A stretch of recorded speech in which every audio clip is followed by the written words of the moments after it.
When a ship is out at sea, it doesn't just battle massive waves and violent storms. It also faces threats that are far more unpredictable: pirate attacks. And when it comes to modern piracy, Somali pirates are some of the most infamous in the world. According to the International Maritime Bureau, the global shipping industry loses nearly $16 billion every single year. While transport delays play a role, piracy remains the biggest contributor to these losses. There are only a few hotspots where Somali pirates usually strike: the Somali Sea, the Guardafui Channel, and the most critical of them all, the Gulf of Aden. Any ship traveling from Asia to Europe must pass through the Gulf of Aden to reach the Mediterranean via the Suez Canal. A massive portion of global trade flows through this route, especially oil tankers. And that's exactly why this region is a pirate danger zone. Welcome back once again to Knock TV. Piracy isn't a modern problem. For thousands of years, pirates have been a serious threat to maritime trade. In the past, pirates relied on basic weapons and wooden ships. Today, they use GPS, satellite phones, automatic rifles, and high-speed boats. But as pirates have evolved, so have anti-piracy defenses. Cargo ships are their primary targets.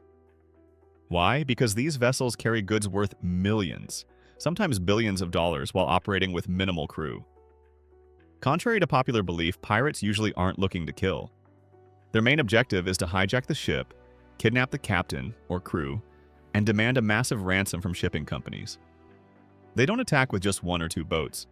Pirate groups often arrive in multiple speedboats, and in some cases, their numbers have reached into the hundreds. The attack usually starts with warning shots.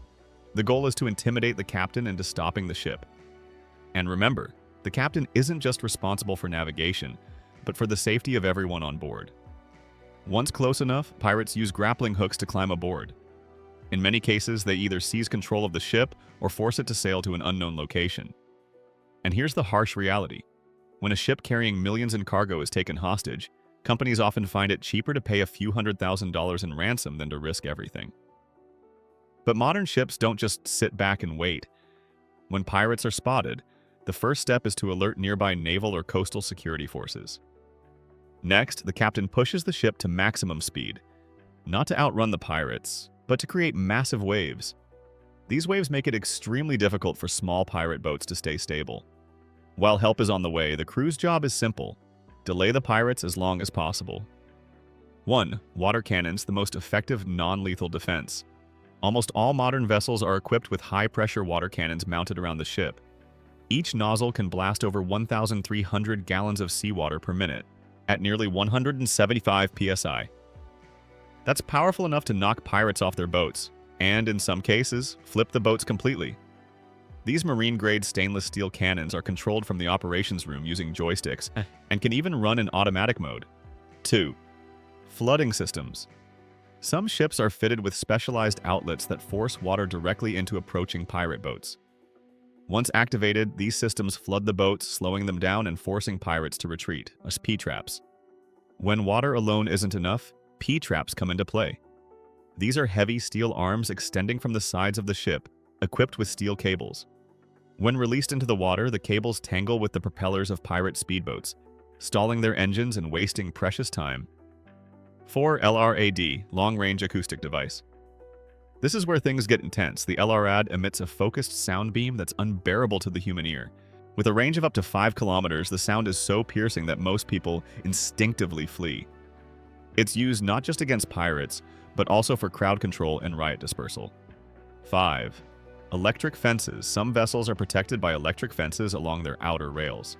The voltage isn't lethal, but touching it is extremely painful. These fences are only activated during attacks, since leaving them on could harm birds resting on the ship.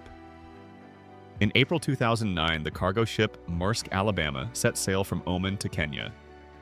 Near the Somali coast, it was attacked by pirates, marking the first time in over 200 years that an American ship had been hijacked. The ship carried 21 crew members, including Captain Richard Phillips. Despite using flares and water cannons, 4 pirates managed to board the vessel. The crew fought back, but Captain Phillips was taken hostage at gunpoint and forced into a lifeboat. The pirates demanded $2 million for his release, but lifeboats have limited fuel. U.S. Navy pursued the pirates relentlessly, using helicopters to create massive waves and prevent the lifeboat from reaching the Somali coast. After nearly 80 hours, the fuel finally ran out, With Captain Phillips' life on the line, 3 Navy snipers were positioned 500 meters away. After hours of waiting, the moment came. In perfect synchronization, all 3 snipers fired. The pirates were eliminated, and Captain Richard Phillips was rescued alive. If you found this story intense, informative, and eye-opening, don't forget to like, share, and subscribe to Nook TV. Thanks for watching. See you in the next amazing video.